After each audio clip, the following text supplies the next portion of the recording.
Hello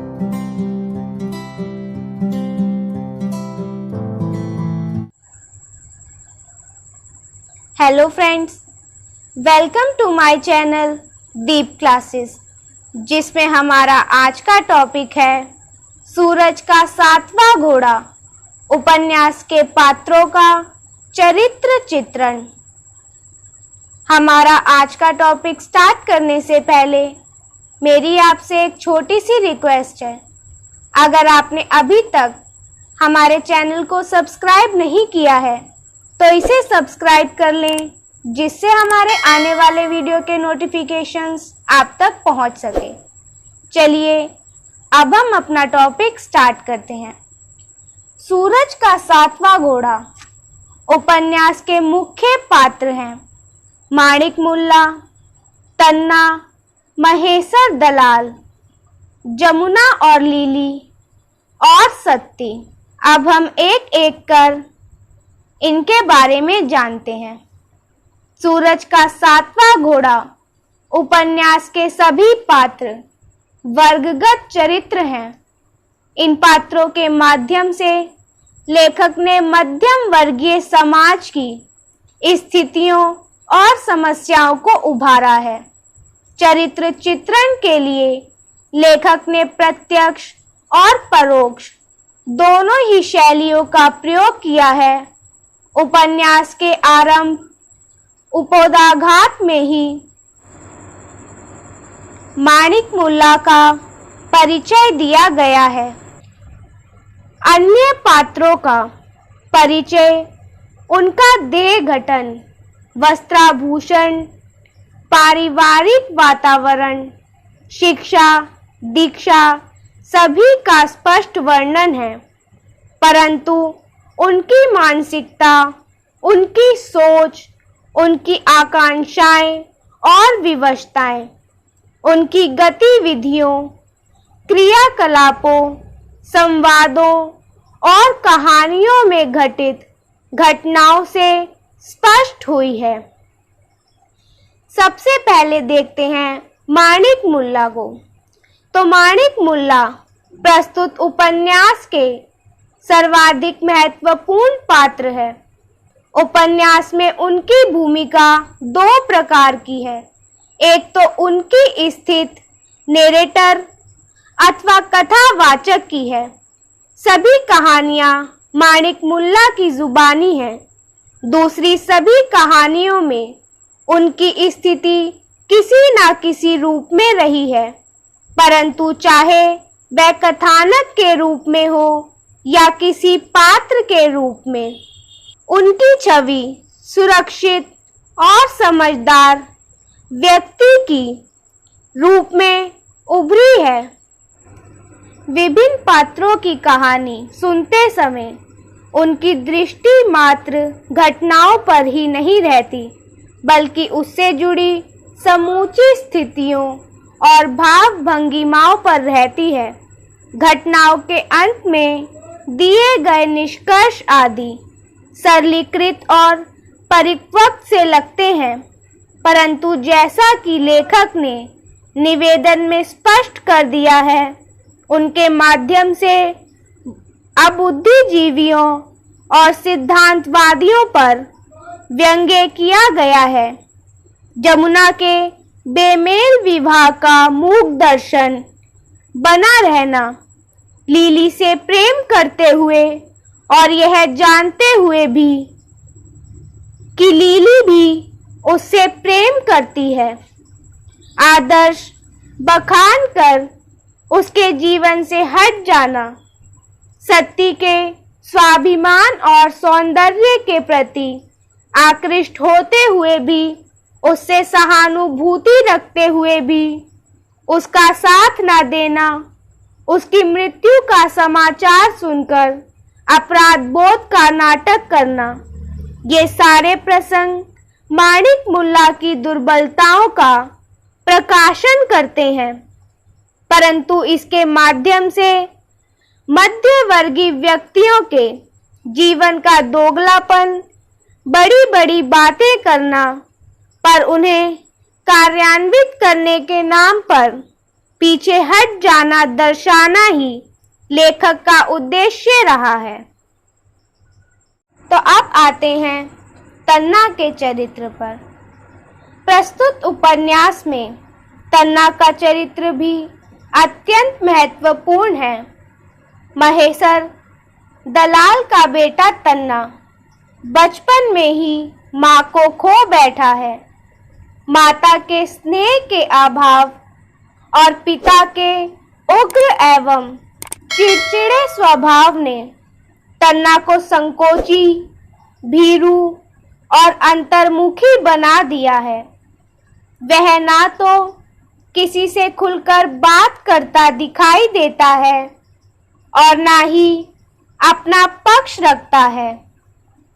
वह कभी घर की धुलाई सफाई में लगा दिखाई देता है, कभी भोजन बनाने के लिए लकड़ी चीरने में, कभी सड़क पर लगे सरकारी लैंप की रोशनी में पड़ते हुए। जमुना से प्रेम करता है परंतु उसे पाने का कोई प्रयास नहीं करता। पिता की गालियां और शिड़कियां खाता है परंतु उनके गलत कामों का कभी विरोध नहीं करता। लीली से विवाह होता है परंतु उस संबंध को बनाए रखने का कोई भी अतिरिक्त प्रयास नहीं दिखता। बुआ के अन्यायों और बहन के तानों को चुपचाप सुनता जाता है। कोल्हू के बैल की भांति पारिवारिक दायित्वों को निभाने जाना ही मानो उसकी नियति बन चुकी है।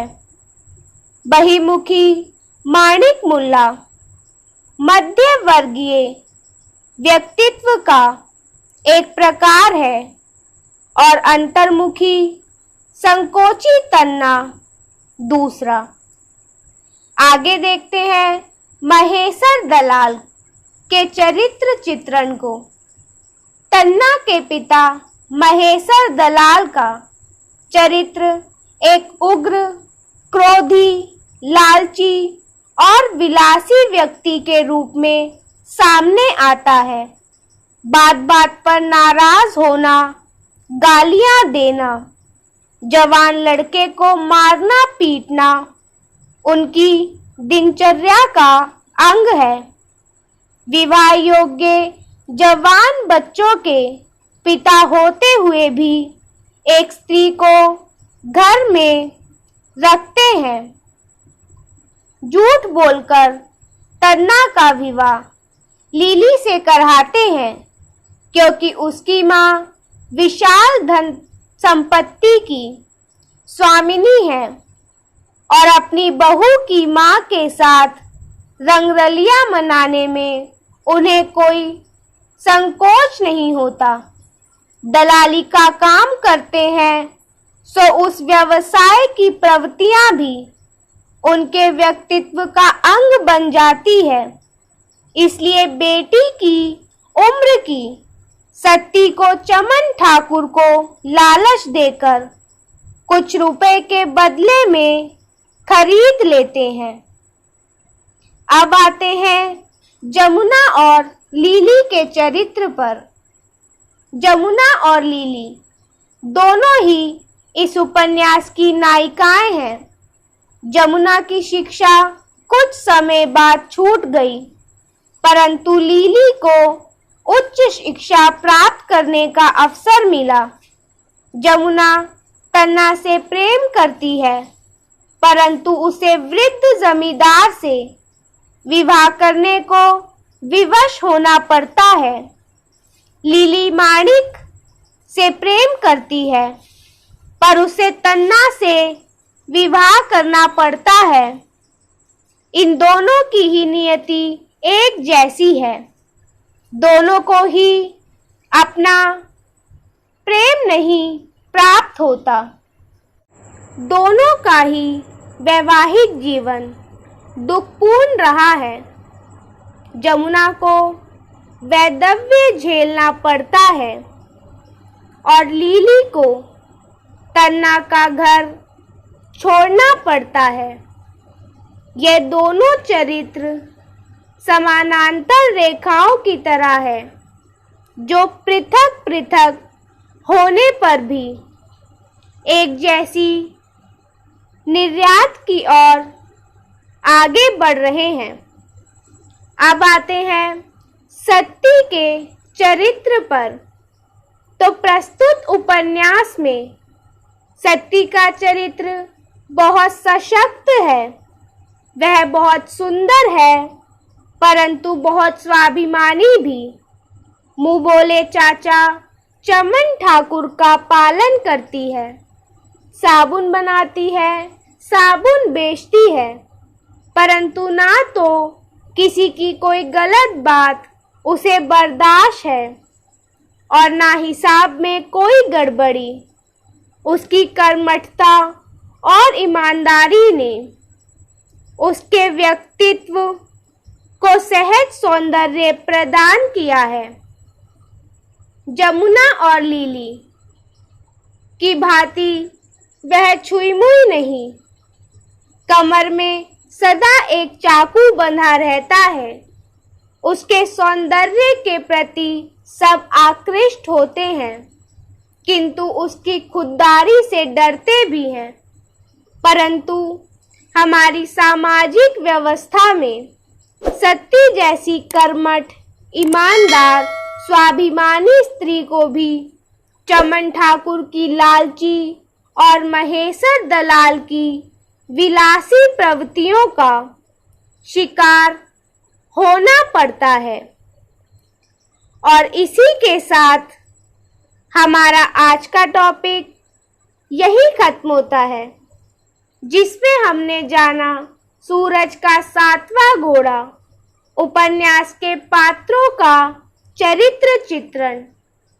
अगर हमारा आज का वीडियो आपको पसंद आया हो तो वीडियो को लाइक एंड शेयर करें और हमारे चैनल को सब्सक्राइब करें। और इस सब्जेक्ट की अदर वीडियोस के लिए आप हमारे चैनल की प्लेलिस्ट में जाकर उन्हें देख सकते हैं। Thank you for watching.